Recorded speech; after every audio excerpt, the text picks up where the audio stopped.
tonight on this webinar, we want to address understanding your emotions, like actually being able to identify them, and how emotional intelligence can be applicable in like regular daily life.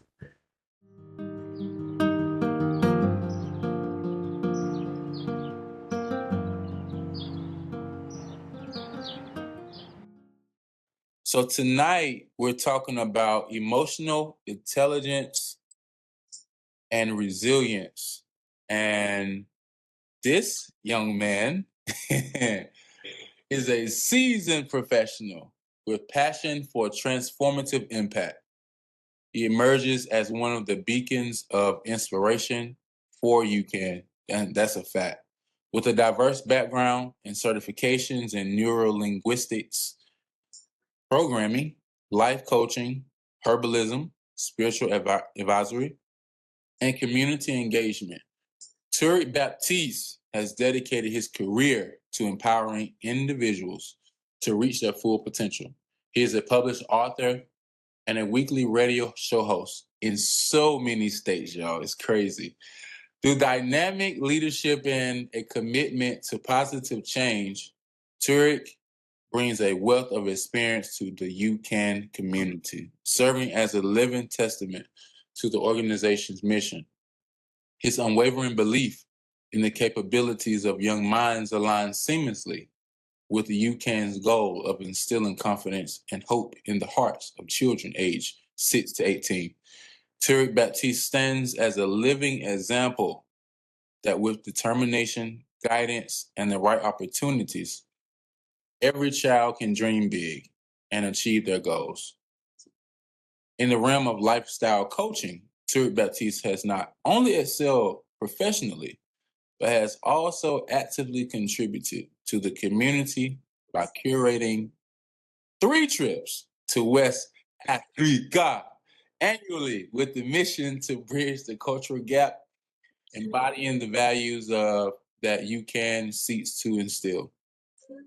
Tariq Baptiste brings a unique perspective to the UCAN showcasing the boundaries, possibilities that await those who embrace potential. His mantra, and I repeat, his mantra, y'all, is I am strong, I am intelligent, and I am great. I'm gonna say that one more time. His mantra, and you can see it everywhere he goes, from Chicago to domestic stateside traveling to Africa, our beautiful continent. He always leaves the message with young children and people in general. Good evening, good evening, good evening. It's definitely an honor to be here. It's always a pleasure working with UCAN and, getting in tune with George. We kind of goof off behind the scenes, but it's always good to just get in tune with UCAN. One of my passions is definitely for those who are coming behind us, right? Because we often hear hindsight is 2020. So a lot of times the mistakes or mishaps that we've made, we can look to the generation after us to not make those mistakes and mishaps because we have the information to give to you guys, right? So when George asked me to talk about emotional intelligence and resilience, of course, that was right up my alley. Yeah. So let's dig in. So if I was to define emotional intelligence from a professional perspective, I would have all of these clinical terms and technical terms, but emotional intelligence is simply awareness. And sometimes you don't really gain emotional intelligence or levels of emotional intelligence until you've gone through situations, right? Until you've experienced things. And those experiences bring about an awareness. So after I've gone through something that I've never experienced before that may have, caused hurt or pain or, anything that was disruptive to my life, once I get to the end of it, now I've gained a certain awareness. I'm going to turn my fan on. Now I've gained a certain awareness, not only in that situation, but in life. Or one general way that we label emotions in society is feelings.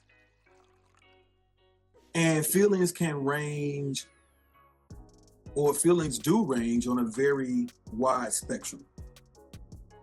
And a lot of times we're trained as humans to avoid emotions. And a lot of that has to do with, just the programming of people to not want to appear vulnerable or soft. But what I've learned, vulnerability is the greatest power and the greatest strength, because you gain a sense of wherewithal that says, not only am I not going to hold on to these feelings, but I'm going to see what's on the other side. So, in just simply labeling emotions as feelings, we know that we can have good feelings. We can have what we call bad feelings. And in some cases, a lot of people can just have those neutral feelings.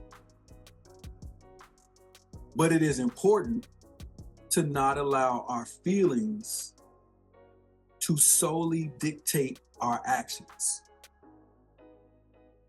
So someone could have said something to me that really ticked me off. Before I react with the feeling of anger, emotional intelligence allows you to weigh the situation with what I like to call situational awareness. Like right now, currently in this situation, my brother would have done this, my mother would have done this, my best friend would have done this. But as an individual, choosing to use and apply my emotional intelligence in this situation, I'm going to respond totally different. And what happens with emotions, especially in our teenage years, our feelings can become seemingly unmanageable, right? Sometimes as a teenager, you can kind of feel like you got a whole lot of stuff going on inside of you that nobody will understand because you don't understand, right? And as a teenager, having those moments of not understanding yourself is intricate in learning yourself and learning your self-identity. So it is okay if you don't know what you want to do right. It is okay if you have feelings that you may not be able to describe right. Identifying and labeling emotions is something that comes along with emotional intelligence. What do you mean? In most cases, I can only identify what this feeling is after I've already gone through the experience. And I say that to really give motivation to you guys, because it's not always about getting it right every time. As a parent, I wouldn't care if you got it right every time. We're human. But as long as you have the awareness in that area that says, I didn't get it right this time, but I know why. That's the emotional intelligence connection to awareness. I know what to do now because of what my previous experience was. So just using that method or applying that method or seeing that concept lets you know that you may not always get it right the first time. But being able to identify with the sometimes challenging emotions puts you ahead of the game. Because it says, Okay, my anger probably got the best of me today, but I know why it got the best of me. So I have the formula for next time to apply this method to not let it get the best of me next time. And check this out. If it gets the best of you the next time, still grab the awareness. And now you have 2 practice runs. Look at the balloons. Now you have 2 practice runs where you can then pinpoint where you can do it differently. Because emotional intelligence is all about doing it differently. It's about saying, I come to this point or this situation in my life or this situation with these people at this point every time, like cycles. And I typically respond this way. Well, now that I've had 2 practice runs, I know if I respond this way with my emotional intelligence, not only can this situation have an opportunity to run smoother, how I like to say, it allows me to step off of this ride of this constant disruptive cycle. So techniques for emotional intelligence or building emotional intelligence are as simple as breathing. And George, you know me. You know I am a breathwork guy. I believe in taking the time to center yourself through breath and balance yourself. Something so simple as taking 3 deep breaths in a time or in a moment of having emotions that you feel like you can't handle. And right before this session, I got off the phone with a client of mine who deals with anxiety really heavy. He just recently got his PhD. He's in his early 30s, and he deals with anxiety really heavy, and it comes from his childhood. And he wasn't aware that something so simple as breath can prevent a panic attack. And I was literally on the phone with him, breathing. Breath is important because as a teenager,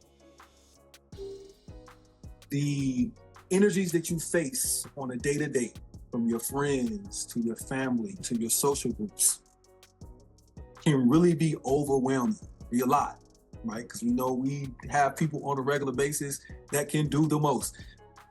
As a teenager, you already know you can do the most, even if you want to admit it or not. So breathing helps you to cut the chatter, calm the noise, and connect back to yourself. So we're gonna do a quick 3 breath, deep breathing exercise, and we'll delve more into building empathy in our social skills. So on the count of 3, we're gonna inhale through our nose, deep into our diaphragm, and just exhale through our mouths. 1, 2, 3, inhale, exhale.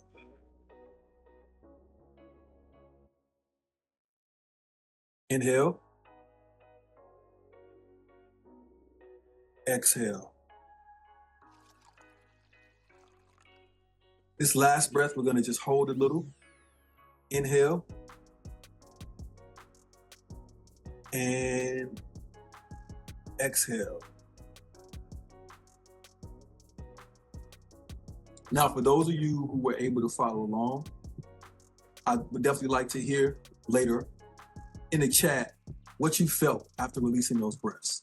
For most people, they start to feel a sense of relaxation in their shoulders, which is where we carry a lot of our stress, or in our chests, which is where we carry a lot of anxiety. You know, if you have a moment where anxiety is coming up, you know, you get that fluttering feeling in your chest, right? We can disrupt those energies and redirect them simply with our breath. Now, building empathy and social skills is something that's interesting for this age group, right? And I'm sure George can attest to the fact that how you show up socially is different from your teens to your 20s to your 30s. You show up as three different people. Why? First, because you go through physical maturity. And for those of us who have taken life by the horns and we go with the flow of things and we've been resilient, we mature mentally and emotionally. So socially, as a teenager, a lot of the pressures that you guys think you have, I won't take away from you. Because at 15, 16, 17, 18, getting the latest pairs of sneakers or your Instagram followers may really matter. But as you navigate through your 20s, you'll understand that there is a different connection that you have socially. And you'll start to learn your individual way of connecting. Exploring the concept of empathy helps you understand how to manage your relationships. I'm sure all of us has that one friend that either be having issues with their boyfriend or girlfriend, or they just like super sensitive. And sometimes it's difficult to understand, well, why is she crying? Because he didn't text her back. Empathy says, although you wouldn't catch me crying over nobody, I feel what you're going through because I can understand what it feels like to feel rejected. One key point, or I'll say one key method in practicing empathy and social skills is role playing. Getting with your people, your group of friends that you trust, and literally playing out scenarios. So what if we were outside and somebody came up to us and they said X, Y, and Z? What would you do? Now, we know we got friends that be gassing, that do be lying, like, oh, I would do this, or I would do this. And we already know they not on that type time when it really comes down to it. But role playing allows us to see, feel, and sense our friends in our social groups. And I want to stay on my notes here because I want to make sure we really go through the points of building empathy. Conflict resolution is paramount amongst social groups, amongst friends, and as an individual. Conflict resolution and problem-solving skills are imperative for not only emotional intelligence, because it's one layer of emotional intelligence, but it's also imperative for a resilient attitude, right? Because conflict resolution says, hey, we're friends. We're homies. This is my sis. I don't want to not be friends with you. So our objective when we have disagreements or arguments is to resolve this conflict. And conflict resolution is something that is major in growth and development and emotional intelligence. Because sometimes conflict resolution is what separates a person or what separates people from the people who will be progressive in life and the people who will allow fear or anxiety to keep them stagnant or stuck in a certain place in life. So those three tactics are essentially your first step at your age in building, gaining, and establishing meaningful connections that will promote emotional intelligence. So let's dig into some real life scenarios and strategies for handling challenging situations. Beyond school, as we navigate into like personal lives, we never really know what the next person is experiencing at home. And then we don't know what effects those experiences have on them.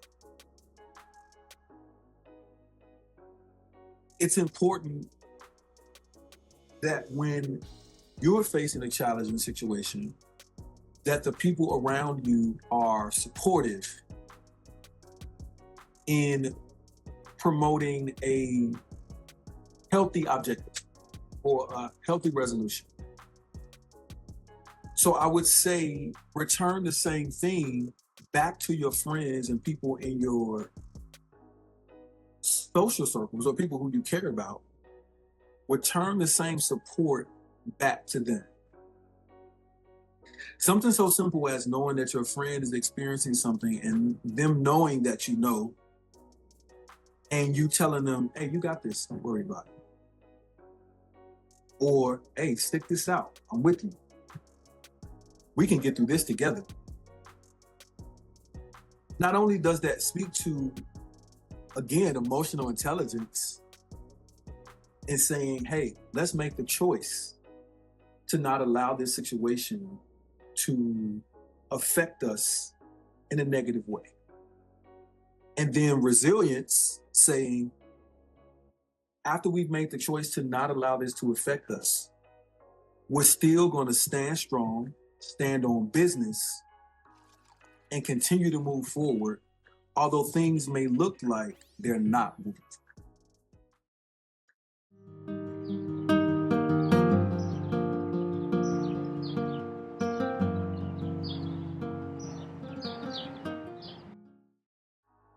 So what are key takeaways from tonight? First, gaining emotional intelligence is something that we all, as humans, have to achieve. And how I emotionally matured will not be the same way as the next person. It is an individual journey of self-discovery and awareness. Second, empathy. I always like to say it like this. George knows I'm the person that really likes to keep it real. If you want somebody to be nice to you, you got to be nice to others. If you're expecting sympathy, empathy, consideration, or compassion, then it's only right that you give that to others. Third thing, test yourself. Next time you're in a situation where you know you were about to go left, or you typically go left, stop, take a deep breath, cue my voice up in your head that says, let's do it differently. I appreciate this invitation. It is always, I'll say it this way, my doors are always open for you. If I got to fit it in my schedule, if I got to change my schedule, George knows I'm part of the You Can family. For those of you who are watching, I want you to repeat after me. I am strong. I am intelligent. I am great. Exist in confidence. Walk in your power. All the best.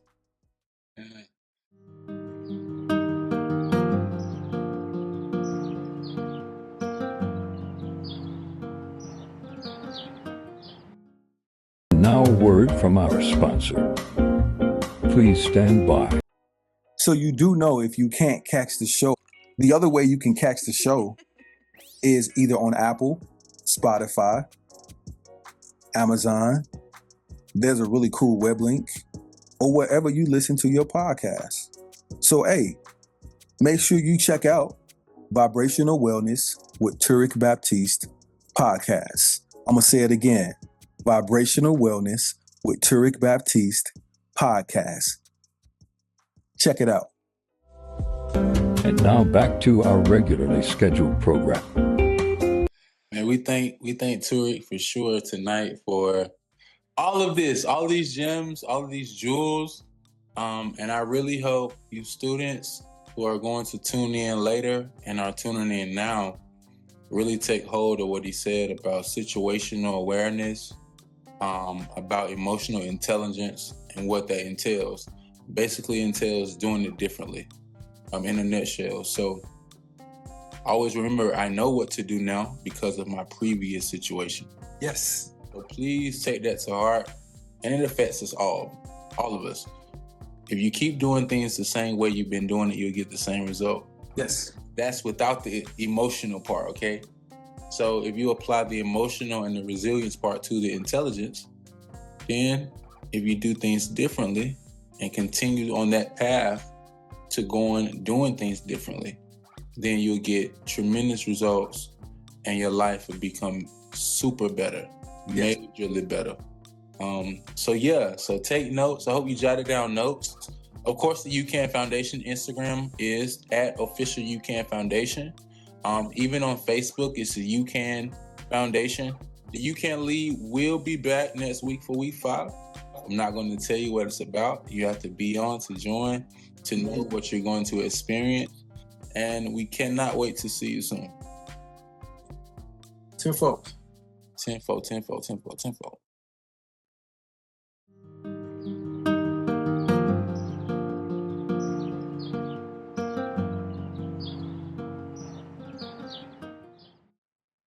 So if you're looking to learn more about me, book a session, or stay up to date with this radio show or Vibrational Wellness with Turek Baptiste podcast, my books are West African retreat and travel retreats.